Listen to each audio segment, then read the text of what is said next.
नया साल चढ़ते ही भारत में राम मंदिर की इनॉग्रेशन के हवाले से जज्बे बढ़ते चले जा रहे हैं। अगरचे पिछले पूरे साल इस पे बातचीत होती रही और कई सालों से इस पे बातचीत हो रही है, लेकिन नया साल चढ़ते ही भारत की एक जर्नलिस्ट कम एक्टिविस्ट ने एक ऐसी स्टेटमेंट दी। उन्होंने कहा कि ये जो राम मंदिर के हवाले से ही टीवी पे बात होती रहती है, ये ट्रैश है या बकवास है। ये उनके शब्द हैं, मेरे शब्द नहीं। मुझे बड़ा दुख हुआ कि इस तरह के शब्द वो लोग बरतते हैं, अगर उनके धर्म से एसोसिएटेड कोई बात की जाए तो फट से इस्लामोफोबिया कह देते हैं। तो क्या ये जो रिस्पेक्ट है ये वन वे ट्रैफिक है? ये है एक बहुत बड़ा मुद्दा आज के शो में हम डिस्कस करेंगे। और इसके साथ जो इससे बड़ा मुद्दा है, वो ओवरऑल मुद्दा है, वो है कि रिलीजन्स की सिग्निफिकेंस, इम्पोर्टेंस इनफैक्ट क्या है और उसको कैसे पॉलिटिक्स में डायरेक्टली या इनडायरेक्टली उसका एक इन्फ्लुएंस होता है। कुछ कहते हैं कि उसका एक मैनिपुलेशन का एक मामला है। तो ये वो हैं सारी बातें हैं जो आज हम प्रोफेसर धीरज शर्मा जी के साथ करेंगे। हमारे साथ जुड़े हुए हैं Indian institute of management Rohtak के डायरेक्टर प्रोफेसर धीरज शर्मा जी। बहुत बहुत धन्यवाद। नया साल सर आपको मुबारक, हम सब के व्यूअर्स को भी मुबारक। Very happy 2024 to everybody. जी सर, हम नया साल की मुबारक की बातचीत कर रहे हैं तो हमारे अपने हिंदू धर्म में अगरचे ये नया साल नहीं बनता, मगर हमने मान लिया हुआ पूरी दुनिया ने कि भाई एक अच्छी बात है, जीसस क्राइस्ट का जो क्रिसमस डे है एक अच्छी बात है। इसी तरह होली, दिवाली, ये सब अच्छी बातें हैं। रामायण की जो खूबसूरत रवायत है वो हम मानते हैं। तो ये एक रेवरेंस है एक दूसरे को अकोमोडेट करने का। सर, आपसे हम जानना चाहेंगे, चूँकि आपकी बहुत गहरी नज़र रहती है सभी विषयों पर, तो ये जो राम मंदिर की इनॉग्रेशन हो रही है, सबसे पहले तो इस मुद्दे पे बताइए कि कितनी एक्साइटमेंट है। हम ये सुन रहे हैं यहाँ कनाडा में बैठ के कि 6000 इन्वाइटीज़ हैं और शहर की जो इंतज़ामिया है वो ये कह रही है कि भाई लोग कम इधर आएँ, बहुत बड़ा इकट्ठ हो रहा है। तो सर सबसे पहले हमें ये बताइए कि कितनी एक्साइटमेंट है, कितना एंथुजियाज्म है? लॉट ऑफ एक्साइटमेंट और बहुत सारे लोग वहां जा रहे हैं। तो मैं पहले आपको ये बता दूं कि जो राम जन्मभूमि या राम जन्मस्थान क्षेत्र ट्रस्ट जो है ये 2020 में बना। सुप्रीम कोर्ट वर्डिक्ट आने के बाद 15 मेंबर का ये ट्रस्ट बना। इस ट्रस्ट को पहले भारत के एजी ने हेड किया, उसके बाद अभी एक रिलीजियस लीडर हैं जो हिंदू रिलीजियस लीडर हैं, वो इस ट्रस्ट को हेड कर रहे हैं। इस ट्रस्ट में वेरियस मेंबर्स हैं और उन मेंबर्स को एक बीड़ा दिया गया था कि यहाँ पर इसकी जो बिल्डिंग जो है, इमारत है, वो एक भव्य इमारत बननी चाहिए। इसमें कॉन्ट्रीब्यूशंस हुई हैं, बहुत सारे कॉर्पोरेट लोगों ने कॉन्ट्रीब्यूशंस किए, पर्सनल चैरिटीज हुई हैं। तो एक बहुत ही जिसे कहते हैं कि एक बड़ा एक टेम्पल कॉम्प्लेक्स बनाया जाएगा, जिसको अगर मैं तो मैनेजमेंट का प्रोफेसर हूं, बिजनेस के एंगल से देखा जाए तो it will become a big tourist destination. मेरी ये प्रेडिक्शन है कि अयोध्या में ये जो पूरा क्षेत्र बन रहा है, ये जस्ट टेंपल नहीं है, क्षेत्र बन रहा है, it will become a very very big tourist destination and I anticipate that millions of people will be frequenting that place as soon as the inauguration is done on January 27th. अभी भी various invitations हैं, मैं खुद वहां पर जाऊंगा अभी अगले कुछ दिनों, तो जाने के बाद फिर से आपको एक ब्यौरा दे दूंगा। तो वहां मेरे ख्याल से बहुत ही लिमिटेड लोगों को ये अभी कहा गया है कि जो इनॉग्रेशन के टाइम पे उसके इर्द गिर्द जो टाइम है, कम लोग, क्योंकि मुझे नहीं लगता कि अभी वहां पर जिस तरह की होड़ मचने वाली है उस तरह का प्रबंध हो जाएगा। ये भारत की एक सफल टूरिज्म की नीति का भी एक उदाहरण है, ये एग्जाम्पल है। मैं आपको ये बता दूं कि ये तो राम जन्मभूमि में जो क्षेत्र बन रहा है, ये तो खैर एक नया डेवलपमेंट है। इन जनरल अभी ये लॉन्ग वीकेंड था, फ्राइडे, सैटरडे, संडे और मंडे को भी छुट्टी थी, जो क्रिसमस का जो दिन हुआ है। तो आप मानेंगे जी, मनाली शिमला हाईवे के ऊपर 8 से 10 हजार गाड़ियां, उनका जाम लग गया। वहां पे कैपेसिटी ही नहीं है इतनी too to take care of this domestic tourism. तो भारत में हमें फॉरेन टूरिज्म की जरूरत है, पर फॉरेन टूरिज्म की इतनी ना भी हो तो हमारा domestic tourism is a booming sector. Ram जन्मभूमि की आपने पूछा एक्साइटमेंट, तो मैंने आपको बताया कि several thousand people are already going on daily basis और वो देख के आ रहे हैं, and it is a very very big structure. और उसके जो टेम्पल कंस्ट्रक्शन कमेटी के जो चेयरमैन है श्री नृपेंद्र मिश्रा, जो former principal secretary to the prime minister थे, उन्होंने अपने एक टेलीविजन इंटरव्यू में ये बताया है कि जिस तरह का वो प्लानिंग और मैन मटेरियल इस्तेमाल कर रहे हैं, they have drawn lot of the inspirations from structures which have existed for 1,000 years. So the planning which is there is these structures will last for 1,000+ years. तो उन्होंने old structures को study करके इस construction project में इस तरह से किया है। तो this also goes on to demonstrate the importance of this particular क्षेत्र for longevity and for its overall impact on the people of India. जी सर, आपने कहा कि इसका बहुत बड़ा इम्पैक्ट है, बिलाशुबा बहुत बड़ा इम्पैक्ट है। मैं भी भारत आने की तमन्ना कर रहा हूँ सम टाइम इन फरवरी। मेरी भी ये इच्छा होगी कि मैं भी वहाँ पे जाऊँ, दर्शन करूँ, माथा टेकूँ। और ये जो वर्ल्ड वाइड टूरिस्ट हैं उनकी भी तमन्ना है कि आने वाले महीनों, सालों में और ऑलवेज फॉरएवर की बुनियाद पे वहाँ पे टूरिस्ट जाएंगे और अपनी जो है इच्छा पूरी करेंगे, देखेंगे एक हिस्टोरिक जगह को कि वो नए तरीके से बिल्ट हुई है। इस पे भारत के मीडिया में, भारत की पॉलिटिक्स में भी बहुत बातचीत है। तो इस पे मैंने पीछे बात की कि नया साल चढ़ते ही एक स्टेटमेंट एक जर्नलिस्ट नुमा एक्टिविस्ट ने दी, तो मुझे उनके शब्द नहीं अच्छे लगे कि उनका ये कहना है कि दुनिया में क्या कुछ नहीं हो रहा। वो इजराइल और हमास पे फोकस करते हुए उन्होंने बात की। उन्होंने कहा कि मीडिया राम मंदिर की जो बकवास है उससे बाहर ही नहीं निकलता। I am sorry to use this words, मैं नहीं यूज़ कर रहा, मैं रिपीट कर रहा हूँ, मगर सम टाइम हमें करना पड़ता है। तो ये जो इस तरह का एक रवैया है कि अपने लिए तो कुछ बर्दाश्त नहीं होता, लेकिन दूसरे के लिए ट्रैश का लफ्ज़ इस्तेमाल करना, ये इस जो सिग्निफिकेंस ऑफ रिलीजन्स है वो सिर्फ अपनी ही को समझना है, दूसरे की नहीं समझना। मैं ना थोड़ी सी आपको इंडिया ये एक सिविलाइजेशनल बैटल है। मैं आपको ये बता, अंग्रेजों ने जब भारत के ऊपर काबू पाया तो उनको समझ आ गया कि ये सिविलाइजेशनल बैटल है।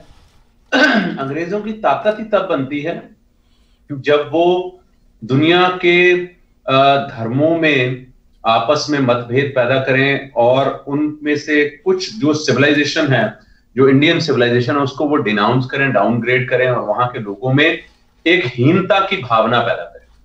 इसका सबसे बड़ा एग्जांपल यह है कि जो मद्रास टेम्पल एक्ट 1926 में बनाया गया था, जिसकी प्रीमिस को यूज करते हुए हजारों प्रॉपर्टीज टेम्पल की सरकारों ने, विभिन्न सरकारों ने अंग्रेजों के जमाने में और उसके बाद भी अपने कंट्रोल में ले गई। आप क्या इमेजिन कर सकते हैं कि वेटिकन सिटी का जो वहां पर जो पोप हैं या उनके पेपल्स हैं या उनका जो ट्रस्ट है, Vatican city, Vatican bank of Vatican is amongst the richest banks in the world by the way.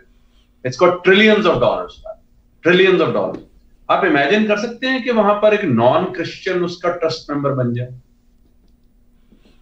या आप इमेजिन कर सकते हैं कि एक मुस्लिम श्राइन या मुस्लिम ट्रस्ट हो, वहां पर हिंदू कोई मेंबर बन जाए। ये सिर्फ वाहिद ये एक्सेप्शन हिंदू ट्रस्ट में है। यू विल बी सरप्राइज्ड कि कितने टेम्पल्स को कंट्रोल करके गवर्नमेंट्स इवन टुडे, आज की डेट में भी अगर आप शुरू हो जाएं, भारत का one of the biggest trust जो है वो जिसको हम टीटीडी ट्रस्ट बोलते हैं, तिरुपति तिरुमला ट्रस्ट, उसके अगर आप वेबसाइट पे जाकर देखें तो उसके सारे ट्रस्टीज एमएलएज हैं। और तिरुमला टीटीडी की जो इनकम है, आप सरप्राइज होंगे जी, तिरुपति भगवान, वहां पर लोगों की श्रद्धा इतनी है कि एक दिन में हजारों लोग वहां दर्शन करने आते हैं।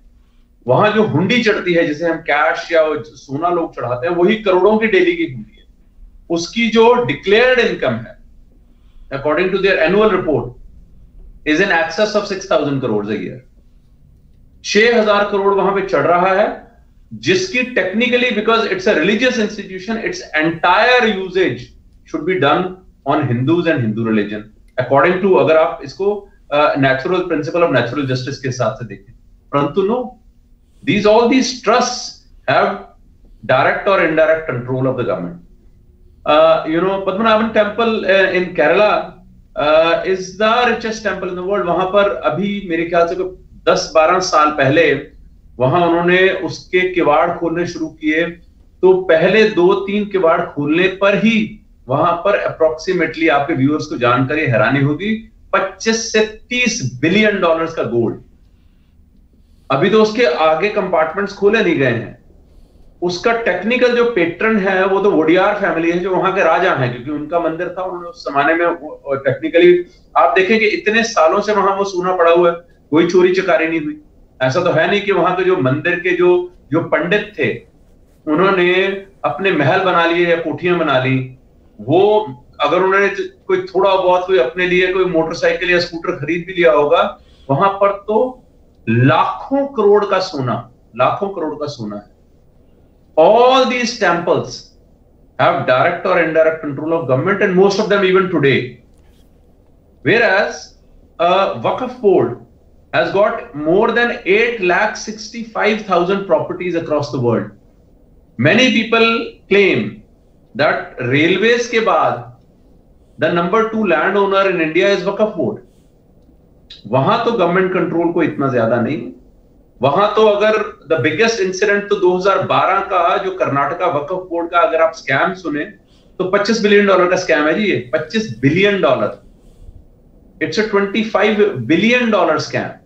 1 बिलियन में जी तकरीबन 8,500 करोड़ होते हैं, तो आप अपने आप अंदाजा लगा लें कि जो प्रॉपर्टीज जो थी कर्नाटका वक्फ बोर्ड में कि वो they were to be used for the development of poor. जब वो स्कैम अनर्थ हुआ तो उसके ऊपर एक्शन शुरू हुआ। अब तो खैर वहां सरकार बदल गई है, so I don't know what will happen now with the investigation and going forward. मुझे उसके बारे में अंदाजा नहीं है, परंतु आप इमेजिन कर सकते हैं ऐसे।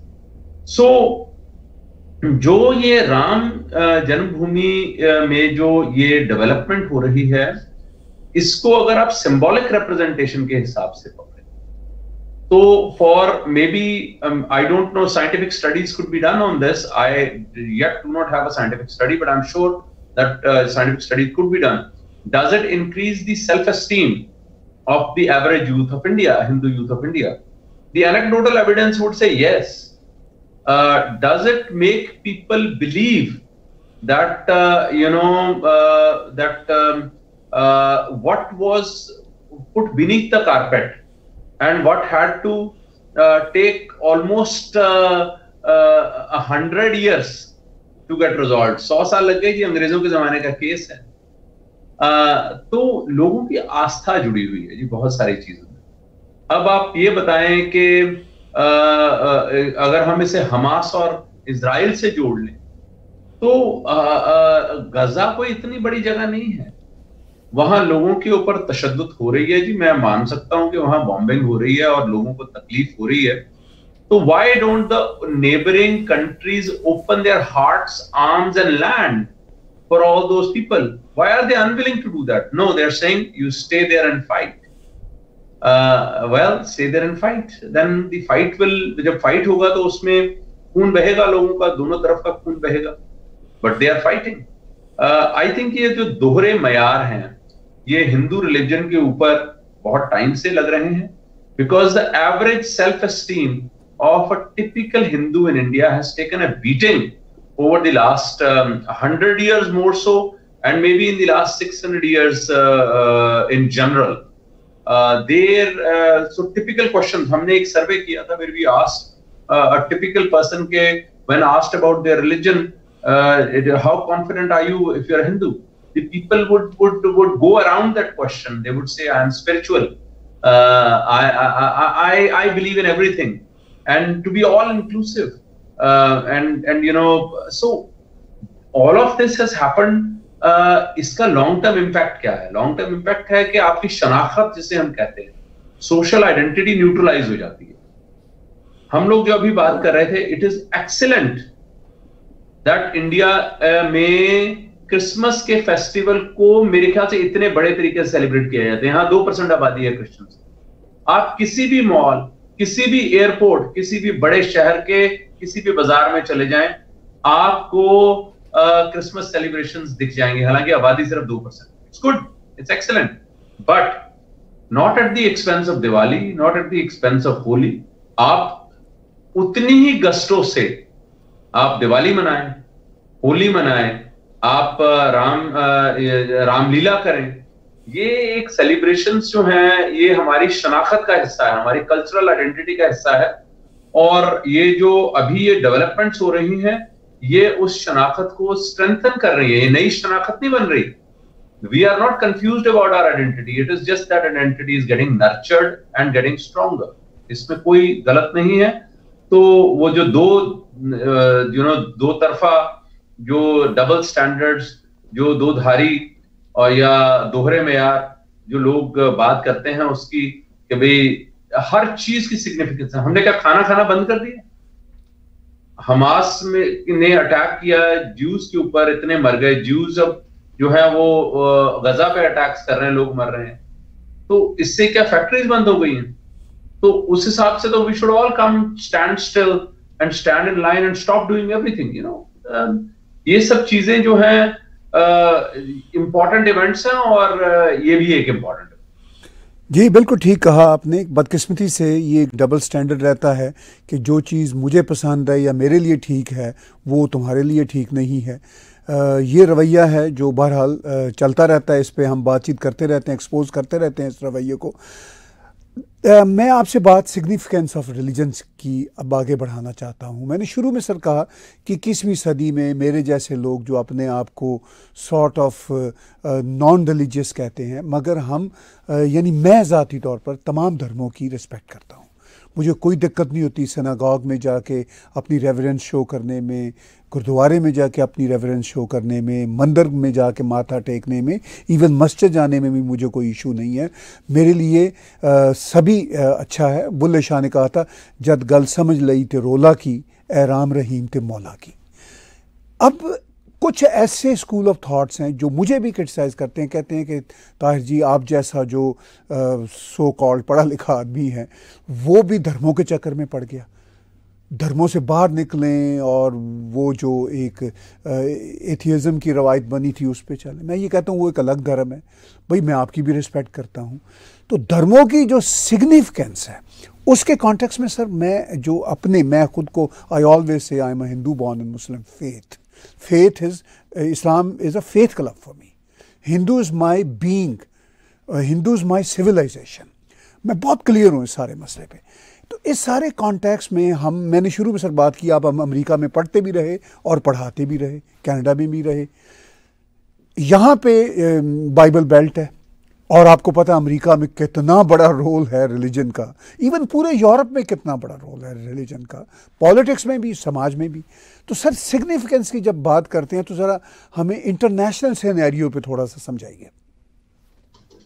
ये सबसे पहले तो मैं आपको जवाब दे दूं कि religion is very very important, और इसकी इंपॉर्टेंस को तो अगर हम दुनिया में बॉडीज को माने तो सबसे बड़ी बॉडी तो यूनाइटेड नेशंस है। यूनाइटेड नेशन एनवायरमेंट प्रोग्राम ने यूएनईपी में COP28 में इस बार एक कोऑर्डिनेशन ग्रुप बनाया है ऑफ इंटरफेथ। आप मानेंगे कि United nation itself is inviting, और उन्होंने स्मॉल ग्रुप बनाया जिसमें मुस्लिम भी हैं, जिसमें वेरियस क्रिश्चियन फेथ के ग्रुप्स हैं। सो आर दिस ग्रुप्स को बुलाकर, because they believe that religion and religious leaders in many other situations can have much more deeper impact with regards to climate change and other things than probably political people or diplomats or bureaucrats.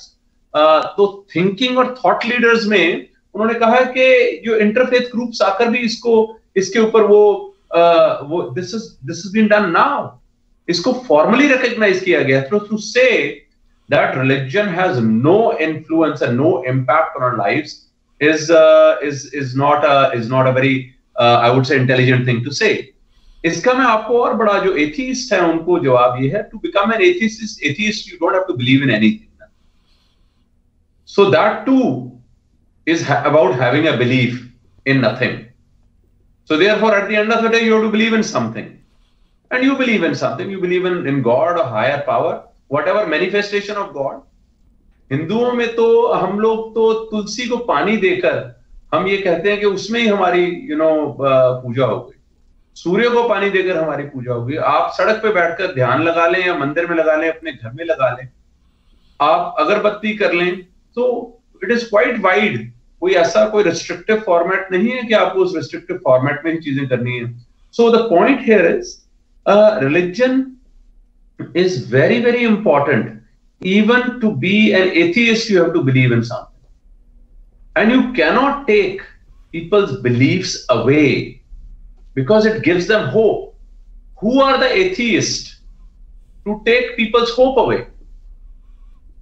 अगर एक rickshaw वाला दिन भर कड़ी ठंड में, अभी ठंड पड़ रही है जी, यहां पर 4 डिग्री 5 डिग्री टेम्परेचर है भारत में, इस ठंड में रिक्शा चलाकर अगर वो शाम को 500 रुपए कमाता है और उसमें से 20 रुपए का एक दूध का पैकेट लेकर एक शिवलिंग के ऊपर डाल देता है, and gets a reason to smile and gets hope that tomorrow will be a better day, who am I to take that hope away? If the institutions, इदारे, ऑर्गेनाइजेशंस, जो वेल डेवलप्ड बॉडीज हैं, educational systems, अगर वो hope नहीं provide कर पा रहे, और ये होप जो है एक काला पत्थर शिवलिंग जिसके ऊपर वो दूध डालकर अगर मुझसे होप ले लेता है, who am I to deprive that person of that hope? who am I? I'm not that big. So therefore religion plays a very very important role in providing hope to people, in providing calmness to people, psychological comfort to people. It is incredibly important. And let's go back in history. Some of the oldest institutions starting in India, Nalanda University, Takshila University, modern day Pakistan में है, India का हिस्सा थी, Nalanda India में अभी भी है। Let's go back to Oxford, जो कि 1000 साल पुरानी है, कैम्ब्रिज 1000 साल पुरानी है। The origin of these institutions was theological quests. ये सारे रिलीजन को स्टडी कर रहे थे। The sole purpose of educational institutions at that time was to pursue theology. Then comes politics. Politics में रिलीजन का role, almost every single western European country की church है। जो ब्रिटिश हैं उनकी मोनार्की चर्च ऑफ इंग्लैंड को follow करती है। जो जर्मन्स हैं वो जर्मनी एज ए कंट्री पैदा ही प्रोटेस्टेंट थॉट्स के ऊपर हुआ है। वहां पर मार्टिन लूथर किंग जूनियर, उन्होंने आकर रिफॉर्म्स किए और उन्होंने कैथोलिसिज्म को वहां से बाहर किया, रोमन एम्पायर को साइड किया, उन्होंने अपना एक रिलीजन के बेसिस पे एक स्टेट को एस्टैब्लिश किया। अब आ जाए आप अमेरिका में। अमेरिका में तो ओरिजिनल, जिसे हम कहते हैं कि ओरिजिनल पीपल, जिसे वो कहते हैं कि जो आए वहां पे पिलग्रिम्स, जिनको वेलकम किया, जिसके ऊपर वो थैंक्सगिविंग की छुट्टी मनाई जाती है, इतना बड़ा फेस्टिवल है, और एक ही फेस्टिवल वहां पे, मतलब जो कि one of the biggest festivals in entire north America, उसका ओरिजिन क्या है? उसका ओरिजिन रिलीजियस ओरिजिन है। पिलग्रिम्स केम, इंडियंस जो वहां के नेटिव अमेरिकन थे उन्होंने वेलकम किया और उनको खाना दिया, उसको थैंक्स गिविंग करते हैं, वो पिलग्रिम्स आए थे जी।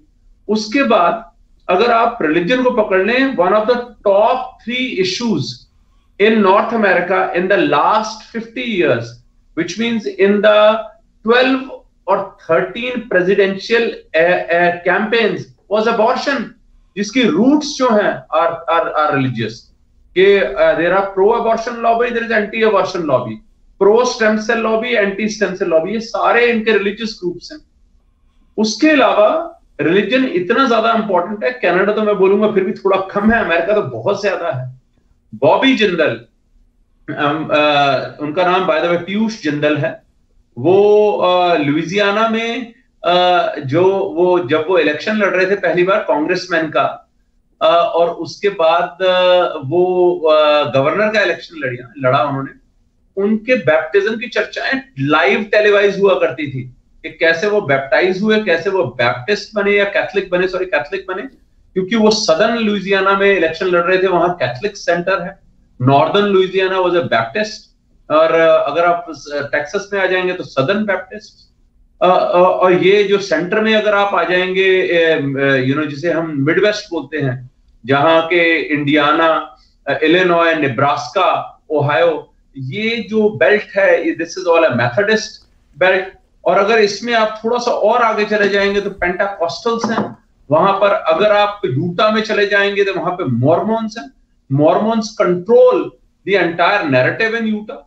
वहां पर इतनी, one of the largest universities in America, Brigham young university, is a Mormon university. अगर आप so many of the schools in the East Coast are Jesuit schools, Catholic schools. चाहे वो कार्नेगी मेलन हो या नोटर डेम हो, even some of the Ivy Leagues, they are all religious schools funded by religious institutions, having, जिसे हम यहाँ बोलते हैं fathers, sisters, brothers in those institutions. तो हम यहाँ भारत देश में, क्योंकि अनफॉर्चुनेटली हम वो जिसे कहते हैं ना सूडो सेक्युलरिस्ट बन चुके हैं, हमारे दिमाग में ये फितूर आ गया है that we, in order to be scientist, you have to be divorced from religion. The entire scientific advancement in the world started with theological quests. हमारे यहाँ पर the entire reason we were studying mathematics, there is anecdotal evidence only कि हम math क्यों पढ़ते थे। हम math इसलिए पढ़ते थे, हम प्लैनेटरी पोजीशंस को जानना चाहते थे। प्लैनेटरी पोजीशंस को इसलिए जानना था, पंचांग बनाते थे हम उससे, और एस्टिमेशन लगाया करते थे, भाई इतनी बार धरती घूमती है सूरज के इर्द गिर्द और इतनी बार चंद्रमा घूमता है, उससे लोगों की कुंडलियां बनती थी उस जमाने में। The reason for mathematical calculation, one of the reasons is anecdotal evidence is there available. And today we believe कि अगर हमें एक रॉकेट आसमान में भेजना है, then we have to be atheist. I think there can not be a more unintelligent thought than saying that religion should be separated from politics, from world peace, from advancement. Only thing we need to do is that we need to have debate and discussion. Now where the problem arises, I'm sorry to say this, agar aapke kuch viewers ko bura lage, the problem arises only when it comes to certain hardened positions in Islam. वहां पर ये है कि they talk about finality. जहां finality की बात आ जाएगी वहां आप डिस्कोर्स नहीं कर सकते. Only two issues. One is finality, other is apostasy. Finality मतलब कि ये फाइनल है, इसके बाद कुछ नहीं है, तो फिर कोई डिबेट ही नहीं हो सकता. दूसरा है apostasy. If you convert तो आप मुर्तिद हैं. आप you are from Sunni faith, तो आप बता सकते हैं कि जो नॉन बिलीवर है वो काफिर है, वो फिर भी रह सकता है धिम्मी स्टेटस से, वो रह सकता है. बट जो मुसलमान होके फिर जाए, फिरका बदल ले, उसको मुर्तद है, वो तो उसकी तो डेथ पेनल्टी है. तो there is a lot of debate on this death penalty for apostasy. बहुत डिबेट है इसके ऊपर. तो अगर इन सब चीजों को हम दरकिनार कर दें and open religious debates करें, there cannot be more stronger mechanism for getting world peace, for getting change in climate, for getting change in environment. Only thing is open mindedness is required. जी, आपने बात की बड़ी important finality and एपोस्टेसी पे. मुझे याद है professor साहब, even 20 साल पहले तक भी यहाँ वेस्ट में, कनाडा में, अमेरिका में हम ये बात कर लिया करते थे. जिनको हार्ड लाइनर इस्लामिस्ट एपोस्टेट कहते थे, तो वो अपने राइट्स की बात कर लिया करते थे. अब तो वेस्टर्न वर्ल्ड भी इतना डर गई है ये बहुत सारे क्लीशे से कि वो भी हाथ नहीं लगाना चाहते. मुझे याद है कि सलमान रुश्दी के बारे में जब आज से 30-35 साल पहले प्रॉब्लम हुआ, तो वेस्टर्न वर्ल्ड ने बड़ी अच्छी प्रोटेक्शन दी. फिर उसके बाद वो पीछे हटते चले गए. और ये असर हमने भारत में भी देखा. भारत में एक फेस्टिवल में सलमान रुश्दी ने कोई शायद 20-25 साल पहले जाना था, तो वो वहाँ पे कुछ प्रोटेस्ट हुए तो वो ना जा सके. तो वो जो अपने आप को लिबरल्स कहते हैं या जो अपने आप को नॉन रिलीजियस कहते हैं, वो सलमान रुश्दी या उन जैसों को जो अपने आप को नॉन रिलीजियस राइटर्स कहते थे, उनको प्रोटेक्ट देने में आगे नहीं आए. वो भी इस्लामिस्टों के साथ मिल गए. तो इस सारे सीन को आप पॉलिटिक्स के कॉन्टेक्स्ट में कैसे देखते हैं? देखिए जी, पॉलिटिक्स के कॉन्टेक्स्ट में तो ऐसे इंपॉर्टेंट है कि ग्रेजुअली आई थिंक मुझे ऐसा लगता है, I could be wrong, there is a globally there is a heightened increase in people developing stronger faiths. मैं आपको एक रिसर्च कोट करूंगा. ये एक पेपर लिखा है, लुइजियाना टेक यूनिवर्सिटी के प्रोफेसर हैं जेरोम टोबाचक. उन्होंने एक पेपर लिखा था, टोबाचक साहब ने. उन्होंने कहा था, इसको बोलते हैं एगोरल फिनोमेना, जिसमें उन्होंने स्टडी किया कि पोलैंड में एक पेपल विजिट हुई, पोप की विजिट हुई, और पूरा का पूरा Poland with in a span of a year वो कैथोलिक हो गया. तो जेरोम टोबाचक साहब ने इसके ऊपर रिसर्च करके ये बताया कि हाउ दैट हैपेंड. तो उसके एंटेसीडेंट्स हैं. मुझे ऐसा लगता है कि जो रिसर्च को अगर आप देखें तो रिसर्च ये कहती है कि whenever there is a demoralization, whenever there is depression, whenever there is increase in hopelessness, whenever there is confusion, whenever there is increased volatility, uncertainty, complexity, ambiguity, लोग फेथ की तरफ बढ़ेंगे. और मुझे ऐसा लगता है कि पिछले कुछ सालों में, पिछले 15 से 20 सालों में दुनिया में फिर से वॉलेटिलिटी बढ़ी है, अनसर्टेनिटी बढ़ी है, कॉम्प्लेक्सिटी बढ़ी है, एम्बिग्विटी बढ़ी है, होपलेसनेस बढ़ी है. तो लोग फेथ की तरफ जा रहे हैं और जाएंगे. तो क्योंकि फेथ की तरफ जा रहे हैं और जाएंगे, तो पॉलिटिक्स उससे अलहदा नहीं रह सकती, उसके ऊपर पॉलिटिक्स होगी. People are openly talking about their religion. विवेक रामास्वामी जो one of the contenders हैं यूनाइटेड स्टेट्स की प्रेसिडेंशियल इलेक्शन में, ओपनली बोलते हैं वो कि भी on Christian values के I am a Hindu but Christian values dominate America और हमारी values are very similar. उसी तरह से जो Donald Trump talks very freely about religion. So India में भी अब जो पॉलिटिशियंस हैं वो रिलीजन के बारे में ओपनली बात करते हैं, और लोग उनकी तरफ ग्रेविटेट होते हैं. लोग इसलिए ग्रेविटेट होते हैं because there is a revival in the sense of faith. लोग जो उनके अंदर हीनता की एक भावना थी, जो लो सेल्फ एस्टीम थी, वो थोड़ी सी लो सेल्फ एस्टीम से बाहर आए हैं और थोड़ी अपनी हीनता की भावना को उन्होंने छोड़ा है, और वो अपनी शनाख्त, अपनी आइडेंटिटी के ऊपर कॉन्फिडेंट हुए हैं. इसीलिए it will play a very very important role in India. It will also play a very very important role in US elections में. आप डिसेंटस को देख लीजिए. डिसेंटस किसके ऊपर बात करते हैं? Again talks on religion. As a matter of fact, अगर आप पुरानी स्पीचेस उठाकर देख लें माइक पेंस जो पुराने, वो क्या बोलते थे? I am first a Christian then an American. वो तो इतने वोसिफरस थे. और अभी जो बाइडन है, अगर आप इनकी पुरानी स्पीचेस उठा के देख लें तो वो भी यही बात है. So I believe the role of religion, but मैं एक क्वेश्चन देना चाहूंगा. आई थिंक फंडामेंटलिज्म को हमें डिस्करेज करना चाहिए, रिलीजन को पॉजिटिवली एंगेज करना चाहिए और पॉजिटिवली हार्नेस करना चाहिए. जैसे कि यूनाइटेड नेशंस एनवायरमेंटल प्रोग्राम में यूएनईपी ने एक अच्छा स्टेप लिया है COP28 में, कि उन्होंने एक इंटरफेथ कोऑर्डिनेशन एक वो बनाया, और उसमें उन्होंने कहा कि ये जो रिलीजियस लीडर्स, रिलीजियस इंस्टीट्यूशंस अगर एनवायरमेंट के बारे में लोगों को कॉन्शियस करेंगी और उनको कहेंगी, तो उसका ज्यादा इम्पैक्ट होगा.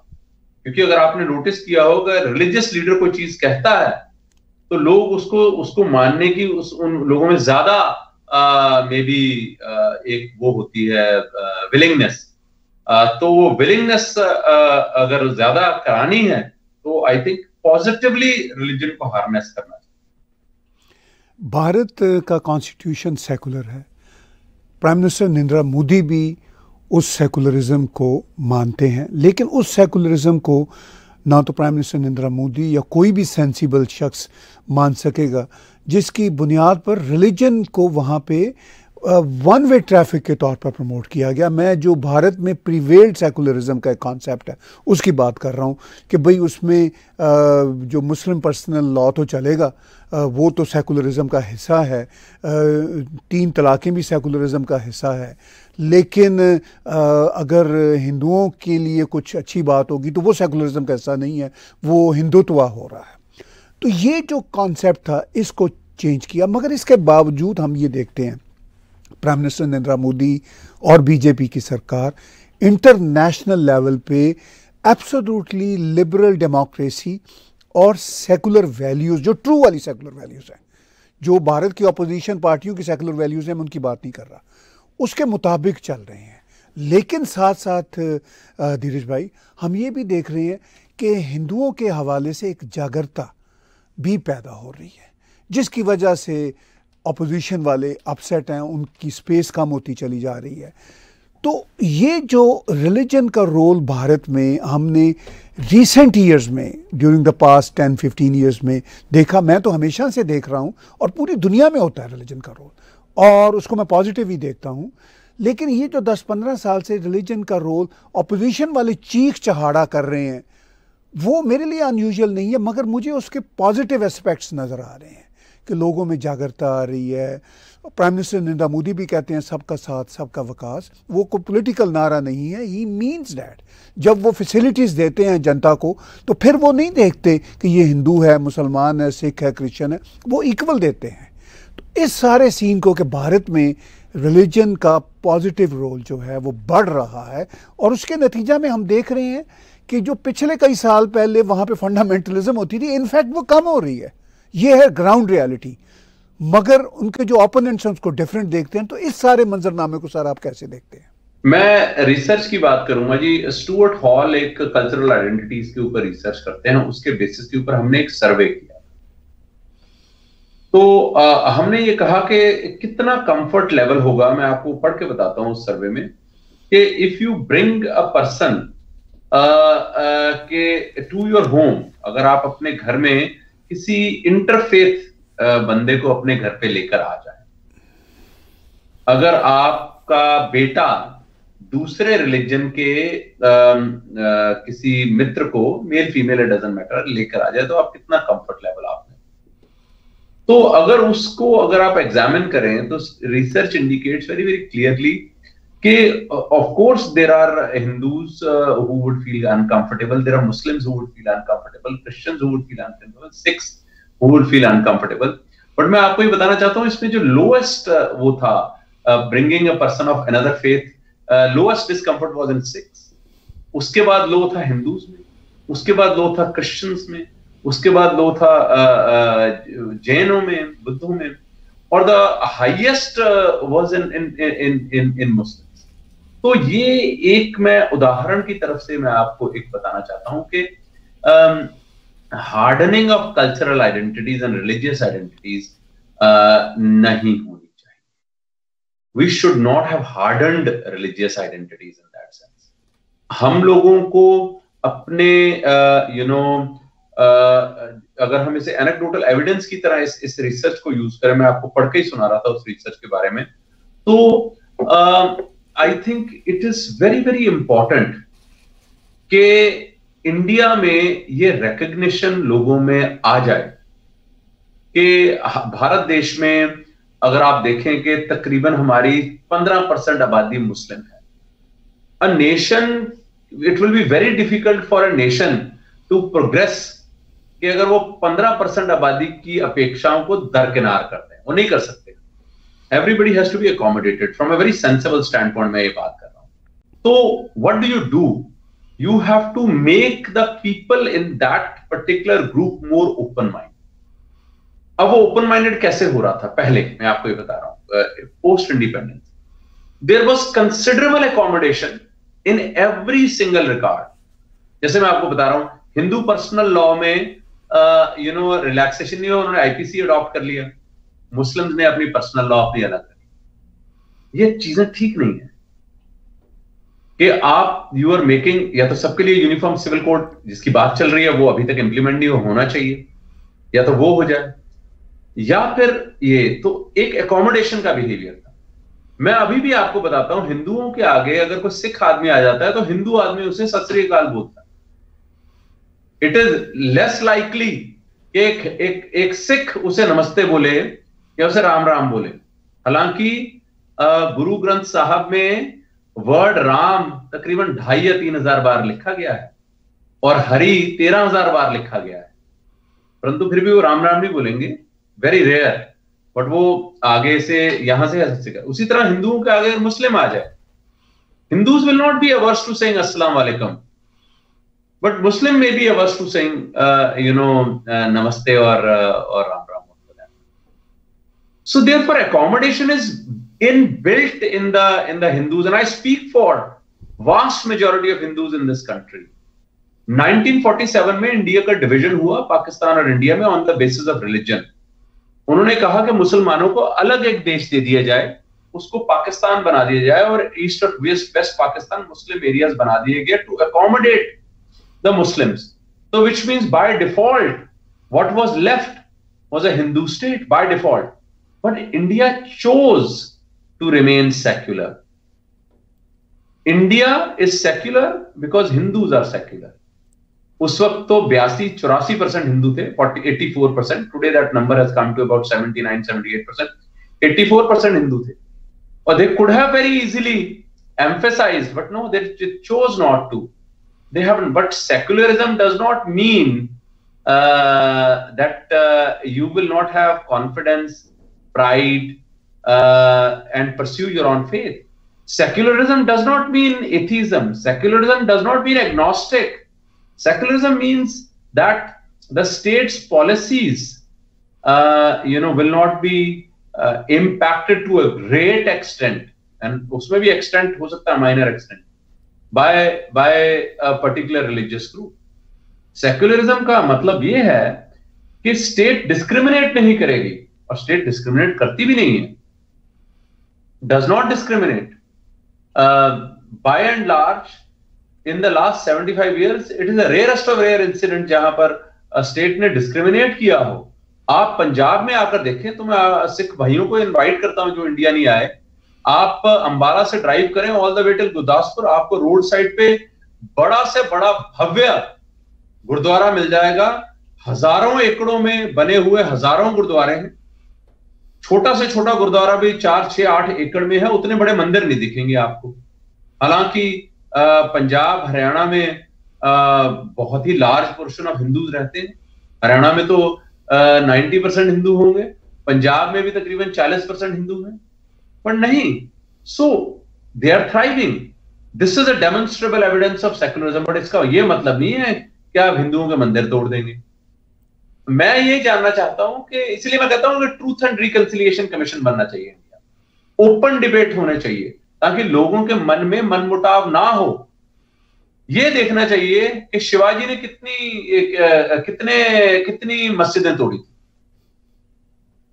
कितने ईसाई घर तोड़े थे, कितने? नन. पर हिंदू टेंपल टूटे हैं, इसको आप डिनाई नहीं कर सकते. हजारों टूटे हैं, तो हजारों टूटे हैं. तो उस जमाने में लड़ाइयां होती थी, टेंपल टूटते थे, बट उसकी एक कल्चरल सिग्निफिकेंस है. इसलिए मैं बोलता हूं ये जो राम जन्मभूमि में ये जो मंदिर बन रहा है, इसकी कल्चरल सिग्निफिकेंस उतनी ही है. इसे हिस्टोरिकल सिग्निफिकेंस ना. अगर आप हागिया साफिया, अगर आप टर्की में जाएं, Hagia Safia was a church. 3 साल पहले अर्दोजान जी ने उसको मस्जिद बना दिया है आपके सामने. In today's broad daylight, where everybody's got a camera in their cell phones, उसको on daily basis उसमें क्रिश्चियन सिंबलिज्म हटाकर आयतें लगाई जा रही हैं. तो आप इमेजिन करें कि आज से 400 साल पहले कैसे होता होगा. तब तो कोई कैमरास नहीं थे, तब तो कुछ नहीं था. तो इट्स ओके. मैं ये नहीं कहता कि उसमें कुछ ठीक है गलत है. अटैकर्स आते थे, अटैक्स होते थे, रॉबिंग होती थी, लूटा जाता था, बिल्डिंगें टूटती थी, बिल्डिंगें रीनेम होती थी, आज भी होती हैं, पहले भी होती थी, तो ठीक है. परंतु उसको डिनाई करना, that is a problem. Nobody has to apologise for this, because मुझे नहीं लगता कि तुगलकों के या गजनवियों के जो रिश्तेदार हैं वो भारत में बस रहे हैं, वो अपॉलॉजी करें. None of these people are probably connected to them. No apology is needed, but the truth has to be said. So, truth को छुपाना एक बहुत ही बुरी स्टेट पॉलिसी है, और वो स्टेट पॉलिसी भारत में प्रैक्टिस हुई है. आज भी मैं आपको बता रहा हूं, फ्री हिंदू टेंपल्स की मुहिम चलाने की कोशिश की है, फिर वो बंद कर दी गई है. Hindu temples के trusts, most of them have direct and indirect control by the government. क्यों है? Why are they not with the religious leaders? अब उसका ब्लेम पता क्या जी किया जाएगा कि वहां के जो पांडे हैं, जो पंडित हैं जी, वो बड़े करप्ट थे। अगर वो इतने ही करप्ट थे और हैं, then they would be billionaires. They are not.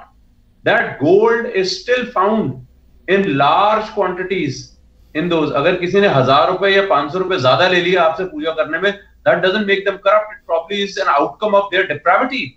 उनकी गरीबी का वो उदाहरण हो सकता है, उनकी करप्शन का उदाहरण नहीं हो सकता। So let us not blame. So therefore, I think we need to have more vibrance in positively harnessing religion for the greater good. जहां mental health के issues rise कर रहे हैं, अमेरिका में 50% of the youth suffers from some sort of a mental health issue. India में भी study की गई है, उन्होंने कहा है कि 30% of the people and the youth between the below the age group of 25 have some sort of a mental. So where do you require your how do you assuage the agony of the mind? faith tranquility तो वहीं से आएगी। तो आपको positively उसे harness करना है, उसमें आप योगा करें, मेडिटेशन करें, ध्यान लगाएं, या मस्जिद जाएं, मंदिर जाएं, चर्च जाएं, ये आपकी चॉइस है। But let us harness the positive aspects. जी, बहुत अच्छे ढंग से आपने इस सारे मंजर को हमारे सामने पेश किया।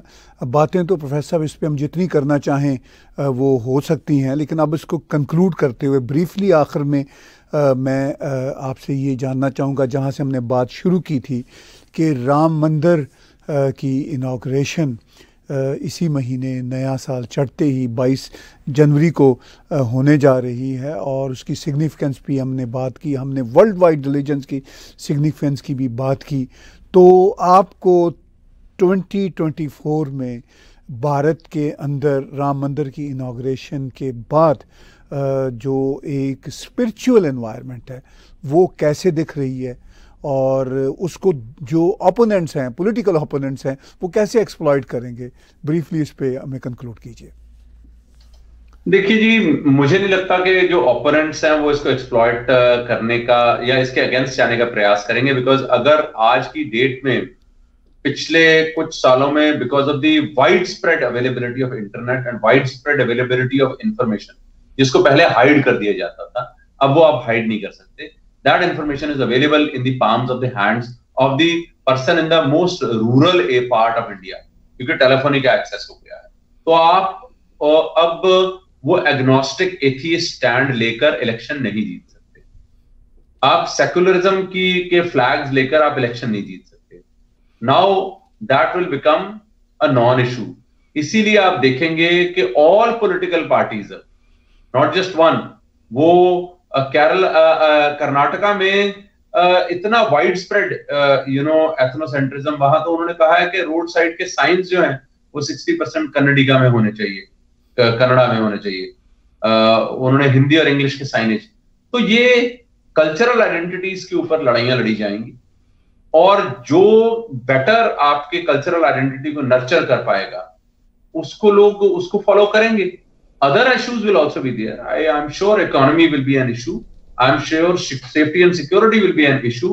I am sure jobs will be an issue. पर ये भी एक इशू है। अगर एक मल्टीवेरिएट इक्वेशन में देखें तो ये 4-5 जो मेजर इश्यूज हैं जो डिसाइड करते हैं इंटेंट टू वोट, इसको अगर हम स्टडी करें तो अगर 4-5 एंटेसीडेंट्स हैं जो इंटेंट टू वोट को एक्सप्लेन करते हैं, उनमें से one of the antecedents is कि कौन सी पार्टी आपकी कल्चरल आइडेंटिटी को नॉरिश कर रही है।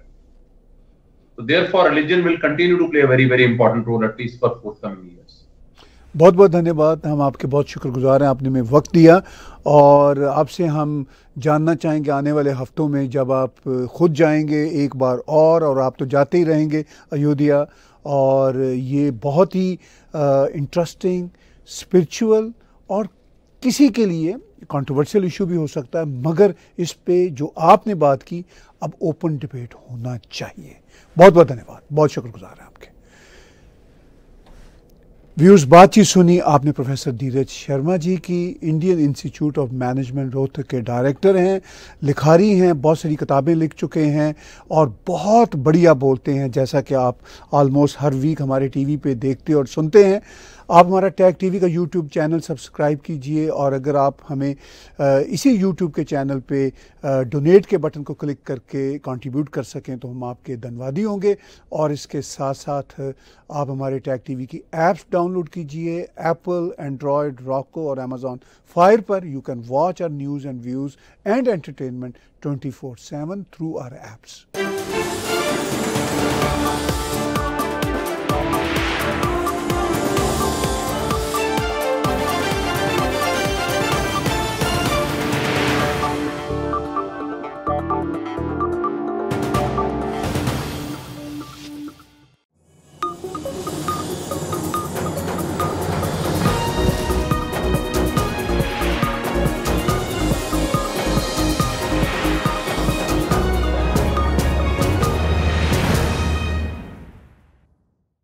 Subscribe Tag TV YouTube channel and press the notification button.